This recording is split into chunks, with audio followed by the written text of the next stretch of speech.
Sunday school. We're making the Bible cool. Yeah! That's a sign? I know, it's so good. Hello, boys and girls. We are back, and we are excited to bring you the second lesson of the Great Rescue series. Welcome to the Fall. The leaves are falling, and Thanksgiving is right around the corner. Not that fall, Goober. I'm talking about the verb fall, as in falling down. Help! Somebody help! I'm falling and I can't get up! Oh no, Professor! Let me help you! Ah! I've fallen too! We have both fallen! This is the fall. Oh, Goober. What? This is the story of the fall of humankind. And by fall, we mean the failure of people to follow God's commands, thereby bringing sin into the world and separating us from God. So I was kind of right. Let's pick up where we left off on our last class with the story of creation. Remember, God had created everything. Day 1, light. Day 2, water and sky. Day 3, land and seas and vegetation. Day 4, sun and everything we see in the night sky. Day 5, fish and birds. Day 6, all living creatures and humankind. And by humankind, we mean that God created Adam and Eve. Our great-grandparents. On day 7, God rested, and everything was good, according to his perfect plan. Adam and Eve lived in the Garden of Eden, tending to the plants and animals, and God walked among them. How incredible that must have been! And they lived happily ever after. Sadly, Goober, that was not the case.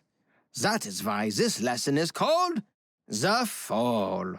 Seriously? Well, what happened?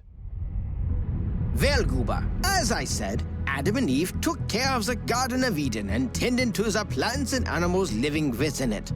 One such plant was the tree of knowledge of good and evil. God had given Adam a command.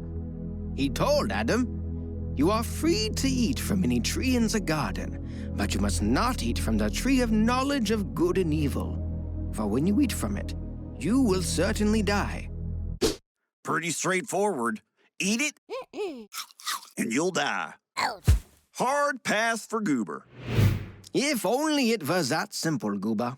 You see, there's this thing called temptation. Temptation is a desire to do something, especially something wrong or unwise. In Genesis chapter 3, we are introduced to the enemy of God, Satan. At one point, Satan was one of God's angels, but he wasn't happy with just being an angel. He wanted to be God himself. Because of this, he grew bitter and full of hate, and eventually he was thrown out of heaven. With hate in his heart, Satan wanted to destroy what God was creating. So he turned into a serpent and entered the Garden of Eden. A snake? Grab a rake, Adam! Get the snake, quick! Eve, run it over with the tractor! Goober, stop that! I do not like snakes. Or spiders. Or sharks, for that matter. Or carpet from the 1970s. Adam was a caretaker for all living creatures, and that even included snakes. Ugh, yuck.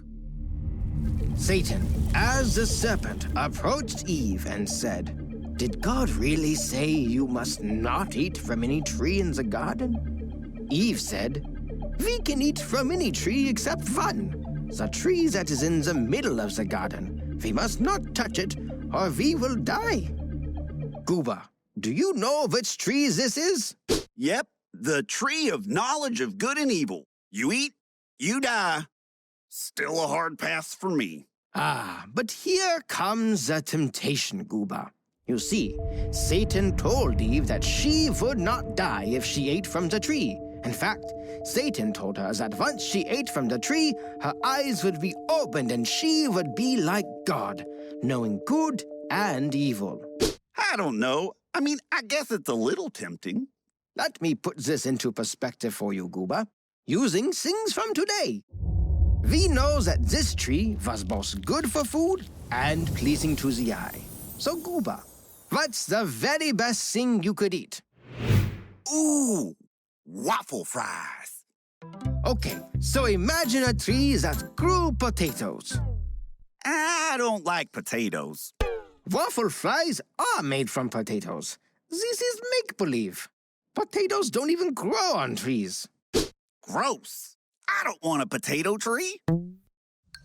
Okay, imagine a tree that grew waffle fries for fruit. Oh, and dipping sauce. And the tree had dipping sauce for sap. Incredible. Not only that, but if you ate these waffle fries, then you'd gain all the knowledge you could ever want. You'd know every equation, the mysteries of the cosmos, and the full understanding of the building blocks of life. I'd know the ending to all my favorite TV shows before they came out. That's not... okay, fine. Goober, yes. Waffle fries in dipping sauce that gives you TV show knowledge. Now that is a temptation. Oh boy, that would be hard to be next to without being tempted to grab one. Precisely. That is the level of temptation that Eve felt. Because of this, Eve took some of the fruit from the tree of knowledge and ate it. She also gave some to Adam, and he ate it as well. No! This is the end! The world is ending!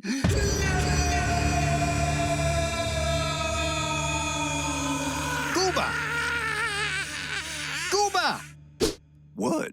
Sometimes when we mess up, the consequence isn't immediate. Such was the case with Adam and Eve. Oh. After Adam and Eve ate the fruit from the tree of knowledge, they knew immediately they had made a huge mistake. You think? So when God entered the garden looking for them, they hid. They were ashamed of what they had done. And God called out, "Where are you? Where are you?" God isn't gonna lose a hide-and-seek game. He's all-knowing and all-seeing. This is true, Goober. So when God finally saw them, he asked, "Have you eaten from the tree that I commanded you not to eat from?" And what do you think Adam and Eve did? They took the blame. Oh, God, forgive us. We fall down before you. Let my tears fill up oceans and my cries echo throughout the land. Not at all. Adam actually blamed Eve. What? Adam. And then Eve blamed the snake. Seriously, people? Can no one take responsibility anymore? I am very disappointed in you both. But in the end, we are all accountable for our sins, regardless of the temptation or tempter. Wait a second. That's a new word. What's sin? I thought Adam and Eve just made a mistake. That's a very good question, Goober, and something that's important to understand. You see, sin is when we purposely do something our way instead of God's way. Adam and Eve both knew that eating the fruit from the tree of knowledge was forbidden, and yet they believed the lie from the enemy, that God was not to be trusted, and they went against God by eating it anyway. Professor, I make mistakes constantly. That means I'm constantly sinning. Well, just yesterday, I accidentally drew a purple giraffe with 6 legs. But I forgot giraffes are yellow with 4 legs. I'm a sinner. Oh, Goober, not all mistakes are sins. Drawing a purple giraffe with 6 legs is totally fine. Whew! But sometimes you do sin. I do? So do I. We all do, Goober. And sin is what separates us from God. It does? It does, as we can see with Adam and Eve. Because of Adam and Eve's sin, they were forced to leave the Garden of Eden. You see, since sin separates us from God, they were no longer allowed to stay in His presence. Life would now become very hard for them, struggling to work the land and survive. And they lived sadly ever after. What a horrible ending for my grandparents. But that is not the end, Goober. It's not? God loved Adam and Eve so much that He knew He would need to send a hero to save us all. Yes! Who is it? Find out next week in the 3rd lesson of The Great Rescue!